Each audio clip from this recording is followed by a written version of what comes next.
I first got into Gulbenkian via the history of the National Gallery, as we found out from João Carvalho Dias's talk this morning. One of the many options that Mr. 5% thought of towards the end of his life on where to leave his collection, which by that point, interestingly, had become a kind of the tail wagging the dog of the broader question of where his 5% of oil production vested then in the company Partex, which the subsequent foundation only recently sold to the Thais. But if you think about the total value of his fortune, the art was very valuable, but it was a relatively small in terms of just mere monetary value of the collection of his whole fortune. But it really was a sense of whoever got the art got the 5% with it. So there really were quite high stakes involved for the museums involved. They weren't just going to get the collection, which obviously they'd have to display together in every museum's case, breaking rules that they had repeatedly and reluctantly broken before for other collectors, but were becoming increasingly reluctant to break. But they would also get a massive endowment, which, for example, if it had gone to London, would have reversed the trend for art, great works of art, from those aristocratic heirloom collections to cross the channel. To pastiche that image of Morgan, there would have been Morgan's magnet would have run out of power on one end, and Gulbenkian's magnet back on the London side would be pulling everything back the other way, which would have been a wonderful thing to observe. I'm really pleased the Duchess of Milan and this 1901 great what mystery came up, because the papers today, especially João Carvalho Dias's in particular, as well as Vera Marige's, said so much better what I was thinking I might say at the end. Just to pick up, a lot of this is just going to be picking up bits and pieces. I think I certainly would agree that Gulbenkian started off trading in Persian carpets and everything, and certainly had a body of knowledge that was greater than he had of Western art, where he obviously, he taught himself. He got the conservateur at the Louvre to give him lessons, and they worked through the catalogue together of the Louvre. But I do wonder if there might be among the Armenian language correspondence, of which there is so much remaining, and so many of the dealers, above all here in Paris, were Armenians. And when they wrote to Gulbenkian, they wrote in either Armenian, which is tough enough to work out, or at that time, many Armenians did a combination of, especially if they were Ottoman Armenians, of using Armenian vocabulary, but, Armenian letters, but the vocabulary is Ottoman. So you have to find someone who has Ottoman Turkish, and those tend to be Turks, and then you have to find someone who has Armenian. And those two, if you were to draw two Venn diagrams of Turks and Armenians, you probably wouldn't find they overlap much these days, for obvious reasons. So I do wonder, I just remember when I was working on the biography, just having reams and just coming up to files about carpet restorers and dealer, who many of whom dealt on the side, and obviously Kevorkians in particular, just which I couldn't even begin to look at, or at most could cherry pick a few things. And I had a research assistant who did have these things, but even reading them was a very slow process. So I do wonder if there is maybe a Kenneth Clark, probably called Hagop or Nerses somewhere, that was advising him on this side of things, who probably was in Paris, as we found out today, was a great center for Armenians who had hoovered up all the art out of the Persian Empire. In terms of, I chose my title, insofar as I don't really have a talk, but the title is taken from a Henry James novel. We've already come across his famous play. Play wasn't very successful, turned into a novel that wasn't very successful either, The Outcry of 1911. But much earlier, in 1896, he wrote a book initially called Old Things, great title, Old Things, but now known as The Spoils of Poynton, which is a wonderful, relatively short for Henry James, a novel which describes a Lady Gareth who has formed a collection with her husband, and we've just had some other examples of that, of winning teams, as it were, of collectors that were married couples, where the marriage was, as it were, forged and really strengthened through collecting. And clearly, at the start of this novel, Madame Gareth is a widow. Her husband has died, and unfortunately has not made a very good will, and has left the art treasures and everything to to their son, who, rather like Nubar, is not interested in art and has very, very bad taste in women. Again, rather like Nubar with his many wives, and which, yeah, was probably his fault that he got through this. Yeah, I should probably, not have said that.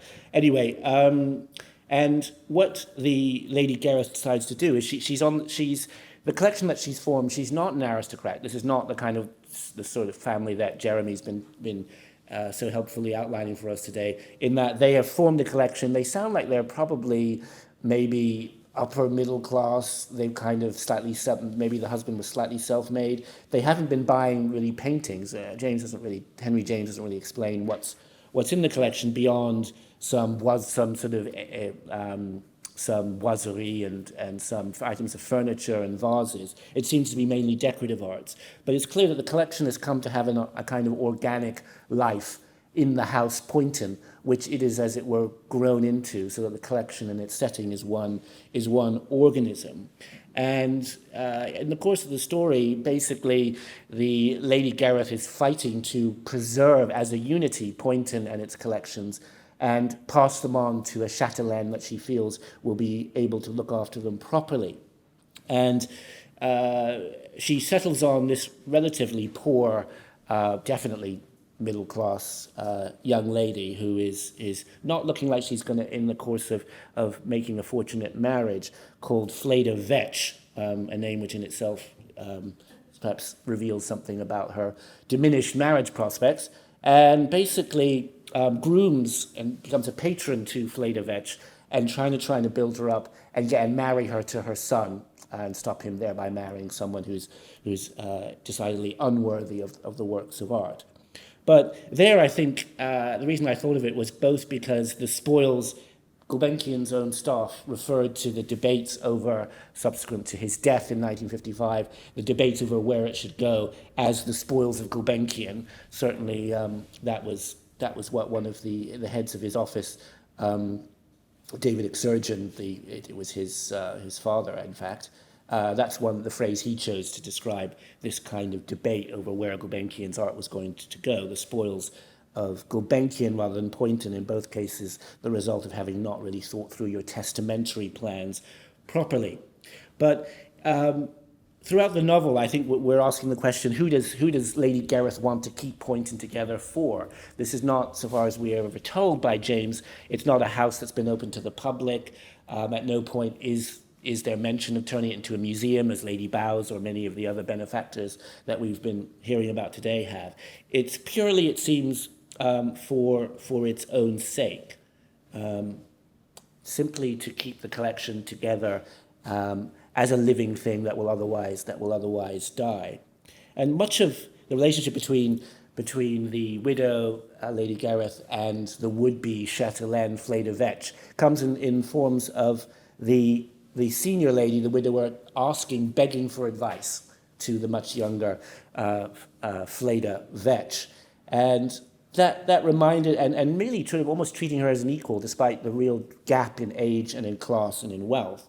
And that reminded me a lot of the kind of what can be seen as a softening in Gulbenkian's, the way he writes towards the end of his life, where every museum director seems to be my friend when he's writing to them, even ones like Francis Henry Taylor of the Met, who he's not really that close to. He might have only met once.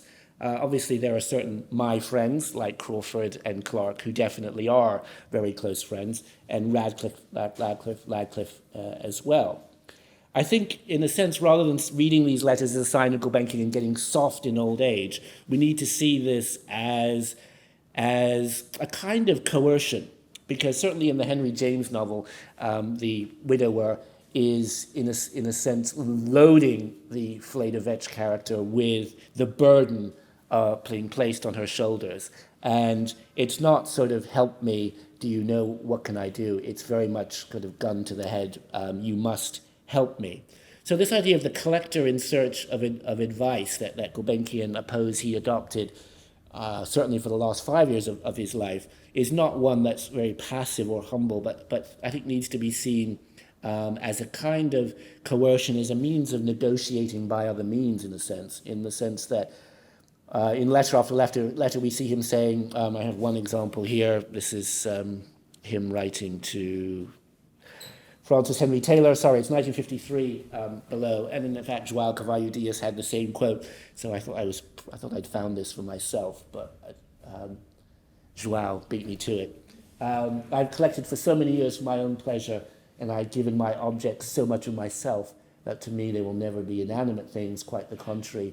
It always seemed to me that they responded to my care and affection, and is therefore only legitimate that I should give the problem of their future destination the most ponderous and deep consideration.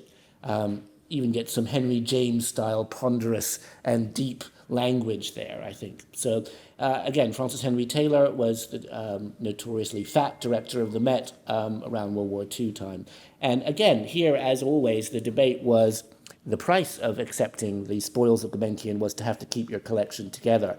And this was discussed among the board, as you would expect. And Robert Lehman, I was fascinated to find this letter from Robert Lehman to Taylor, saying that, and remember Robert Lehman later we now have the Lehman wing, which was required under a much later director, Thomas Hoving agreed to have it as a separate annex. And with this rule against having discrete collections organized together, I think all museums have a kind of rule that they try to set, that they're not going to become a collection of collections, and that rule is inevitably one that's going to be broken again and again. So I think this Hoving probably assumed that rule would never be broken again. I dare say the Met might break it again. So in this argument, Lehman, who is at this point far away from thinking about giving his collection to the Met, argues that the public better appreciate and enjoy a fine collection of works of art shown as a collection rather than split up. As he says, too many Rembrandts seen one after another detract from each other. So Gulbenkian was really hoping that Taylor or John Walker of the National Gallery in Washington, or Kenneth Clark, Philip Hendy of the National Gallery in London, or the V&A, or the other museums he was thinking of, would agree to display his collection together with the decorative arts and the works of art and the arts of Islam all together. And the big question was would the boards agree to do this? The National Gallery in London board did agree to do this, so did the one in Washington. The one in the Met, as you can see here, didn't probably consider it that hard.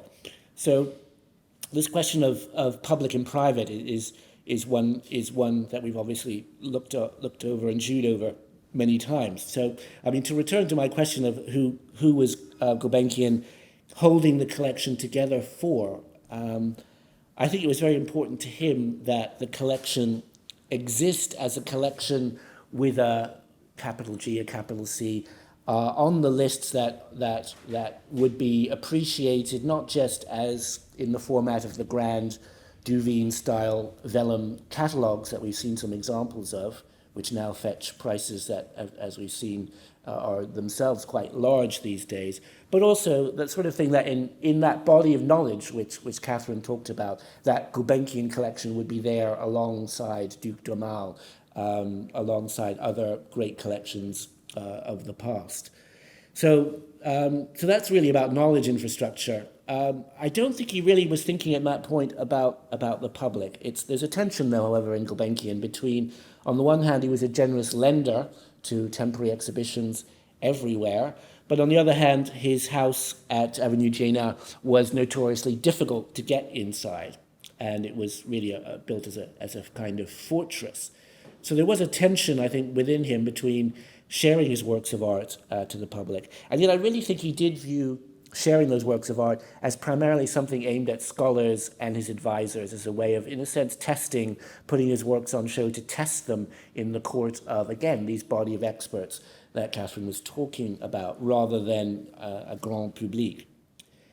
My sense is that certainly by this point, and maybe even after World War II, Gulbenkian had reached a point where he argued that as long as they were kept together, he really didn't care which city got them.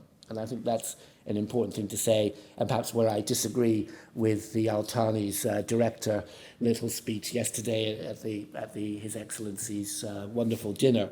I don't think there was that. I think he had many options, and it was perhaps a case of musical chairs and the music choosing to run out at that point. He does say in other letters he wants his works of art as his children to have pleasant surroundings, but there were many different cities and different museums that could provide pleasant surroundings. By pleasant, I think he meant not just altogether and carefully air conditioning, carefully looked after, security, all that sort of thing. Also the architectural setting. And in terms of style, he definitely meant what Walter Delano, the architect of what was going to be the Gulbenkian Annex at Trafalgar Square, referred to as Gabriel-ish. So we are in a building by Gabriel, great 18th century French architect, who built this here. And I just dug up some wonderful quotes, well, hopefully they're wonderful, from Gulbenkian about this particular building, or to be precise, its mirror image on the other side of the street. He would have known this building partly because Bernard Baruch, founder of, along with his brother, of Baruch College in New York, who was himself, they were also collectors. In 1919, the Hôtel de Crillon had the American commission to negotiate the peace treaty of Versailles, were housed there. So he would have come here for business. But in 1920, he acquires or leases part of that Hôtel Conlin, not Conlin, which is over there, as offices for a subsidiary of Royal Dutch Shell, which he's very much part of. And this was very much noted at the time because Gulbenkian was along with Deterding, the managing director, one of the most famous figures identified with that rising, emerging world oil colossus. And in the Figaro of the 20th of April, 1920, there was a piece by Pierre Sulaine with the title Elles en ont toutes, refers to how everyone in Paris wants to claim to have a relationship with Gulbenkian. So to quote that, on se vante de connaître Monsieur Gulbenkian, ou l'ami d'un ami de Monsieur Gulbenkian, une des personnalités les plus en vue de l'heure présente, puisqu'il est le représentant à Paris de la compagnie hollandaise Shell et qu'il vient d'acheter pour y établir les bureaux de la grande société de pétrole, le splendide Hôtel Conlin, place de la Concorde. Gulbenkian saw acquiring that building, as quite a coup, and writes to Kessler, one of the Dutch directors at the time, that thanks to the acquisition of that building, we have, quote, which he refers to as, quote, the most magnificent in the whole of Paris. We shall become the possessors of the most unique and certainly one of the most historical monuments in the world. So very high praise for Gulbenkian, someone who was not given to casual remarks like that. And just to give you a sense of the Place de Concorde as its place in French national life at the time, in 1921 there's a famous boxing match between Charpentier and Dempsey, the American champion, and the French Carpentier, the French boxer. And public gathered out in public squares to see the results, the points going up. And the French foreign minister asked Gulbenkian, can we use your offices, the windows facing Concorde, to keep score in this boxing match between Carpentier and Dempsey, so that the public outside will be able to cheer whenever Carpentier lands another punch and boo, presumably, when Dempsey loses one.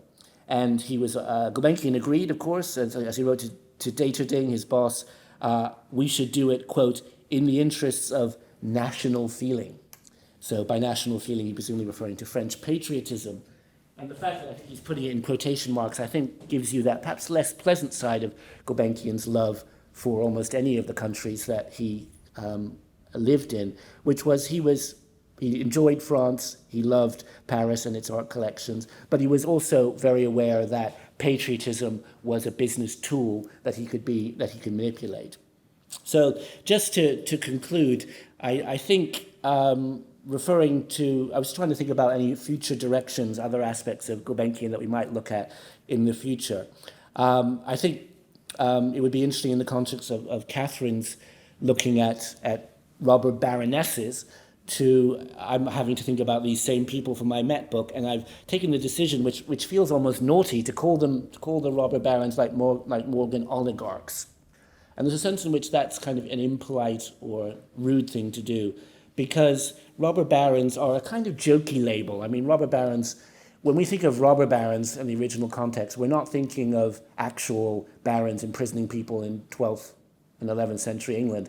We're thinking of the silly barons running around in 1066 and all that, shoving toy swords into each other. But robber barons were oligarchs, and one of the things that slightly sometimes frustrates me about the history of collecting as a discipline is that we still have this kind of rules or sort of Chinese wall where we might mention the industry that provided the income that enabled the collecting to happen, but we often don't go further to think about what kind of economy were these oligarchs building. And I think now that we're in an age where of new robber barons, of new oligarchs, perhaps not the age of Thorstein Veblen, but the age of Thomas Piketty, I think we're in an age where I think it would be useful and salutary to look at these people and ask questions of the world that they made, which was one in which Gulbenkian and many others like to think they got rich through hard work, and that was certainly true in many cases, but they also, certainly in Gulbenkian's case, Havemeyer as well with the Sugar Trust, they got their wealth through anti-competitive practices. They got their way by screwing the consumer. They got their way by making sure that markets were not competitive, by buying up opponents. And I think it would be, that we should be encouraged, I think, all of us to be less polite about not talking about that. Avenue Jena, to give one instance of this, was not owned by Gulbenkian. It was owned by a company, Aguila Estates Company. Even his farm in Deauville had a special company, a shell company created to own it in order to benefit from less tax payment. Many of the other collectors were just as that we've spoken to. I mean, Morgan, I think, then I really will stop. Morgan, we often think, is a great patron of the benefactor of the Met. And he gave the Hunschel collection, but he did not leave his collection. When he died, the Met was astounded to discover that the collection had not been left to them. This was seen, to this day as something that the Met doesn't really like to talk about. It's seen as embarrassing, insofar as the gallery had already been built, or was being built, partly using public money, to house his collection. And an analogy today would be Eli and Edgar Broad, the great collectors who got LACMA to build a pavilion for them and then yanked their collection out of that at the last minute. So in a sense, I think if we were perhaps a little bit, less sort of chary sometimes of breaking through that Chinese wall and talking about collectors as people who weren't just in the economies, they actually shaped the rules of engagement, the rules of the political economy of their day, then we might be able to maybe come to a better understanding of the kind of economy that we want to have today as well. Thank you very much.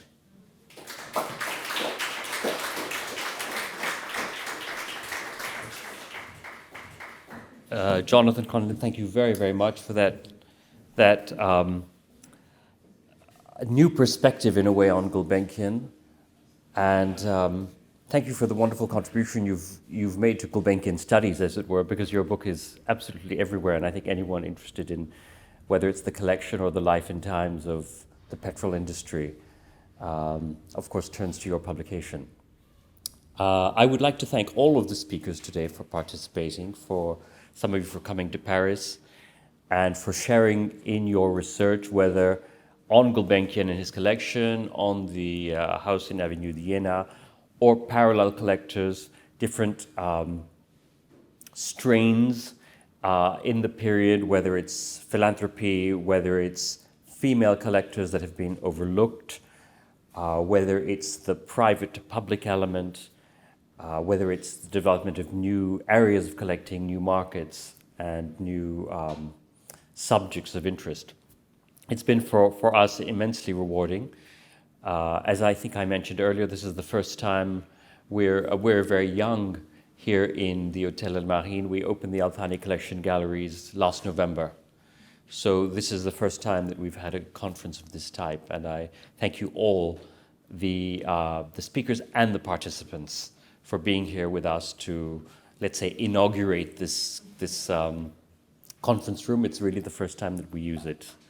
Thank you, a special thanks to my colleagues in the team who worked really tirelessly to look after the logistics and look after the organization and to organize everything, especially Julien Henry.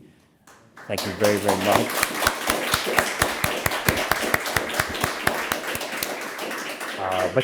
But to everyone in the office that was really, really helpful in working together to make the day a success. Thank you very much.